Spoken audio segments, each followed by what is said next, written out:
حضور تشریف لائے اور آقا کریم نے فرمایا من یاخذ عنی ہؤلاء الکلمات فیعمل بہن او یعلم من یعمل بہن. اچھا میرے پاس کچھ باتیں ہیں، کوئی ہے جو سنے اور اس پر عمل کرے یا ان کو پہنچا دے جو اس پہ عمل کریں. حضرت ابو ہریرہ کہتے ہیں قلت انا یا رسول اللہ صلی اللہ علیہ وسلم، حضور میں جو حاضر ہوں. تو آقا کریم نے فاخذ بیدی، حضور نے میرا ہاتھ پکڑ لیا، فادى خمسا، اور 5 چیزیں گنوائیں. فقال، فرمایا اتق المحارم تکن عابد الناس، اللہ کی حرام کردہ چیزوں سے بچ جا، لوگوں میں سب سے زیادہ عبادت گزار تو ہوگا. ایک بندہ 100 نفل بھی پڑھتا ہے اور نظر بھی بھٹکتی رہتی ہے، خیال بھی بہکتے رہتے ہیں. نہیں، نیکی کرنے سے زیادہ ہم گناہ سے بچنا. اس فلسفے کو حضور نے 2 لفظوں میں بیان فرمایا. نیکی کرنے سے، جس طرح ہمارے حکماء کہتے ہیں علاج سے بہتر پرہیز ہے، جو پرہیز ہے وہ علاج سے بہتر ہے. تو حضور نے فرمایا اتق المحارم تکن عابد الناس، اللہ کی حرام کردہ چیزوں سے بچ جا، لوگوں میں سب سے زیادہ عبادت گزار تو ہی ہوگا. دوسری بات، وَرْضَ بِمَا قَسَمَ اللَّهُ لَكَ تَكُنْ أَغْنَى النَّاسِ، اللہ کی تقسیم پہ راضی ہو جا، سب سے بڑا غنی تو ہی ہوگا. اللہ کی تقسیم پہ بندہ نہیں راضی ہوگا تو کیا ہوگا؟ واصف علی واصف نے لکھا تھا کہ غم کسے کہتے ہیں؟ اس نے کہا اپنی مرضی اللہ کی مرضی میں فرق کا نام غم ہے. اللہ کہتا ہے میں بارش ڈالوں، بندہ کہتا ہے نہ آئے، ہوگا کیا؟ جو اللہ چاہے گا.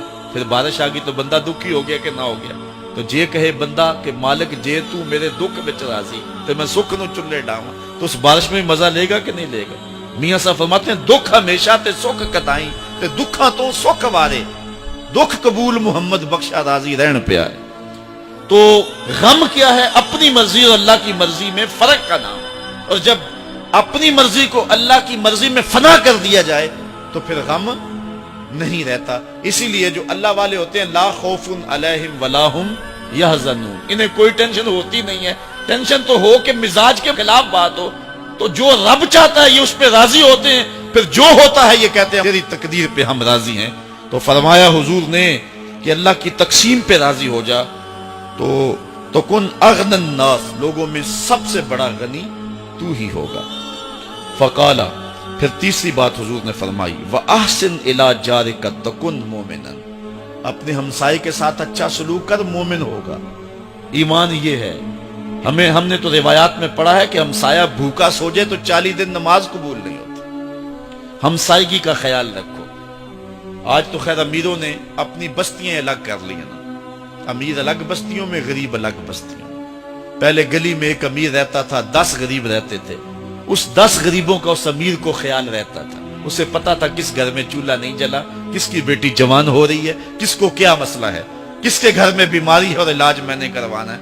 ہم نے کہا ہم رہیں گے عالی نسب بستیوں میں، تمہاری کچی گلیوں میں تمہارے بد تہذیب بچے ہمارے بچوں کو خراب کرتے ہیں، یہاں صحت بگڑتی ہے، یہاں جو ہے وہ مچھر اور ملیریا بہت سارا ہے. رب نے کہا پھر ڈینگی تمہارے پاس بھی بیچوں گا، اور وہ صاف پانیوں میں ہی ہوتا ہے.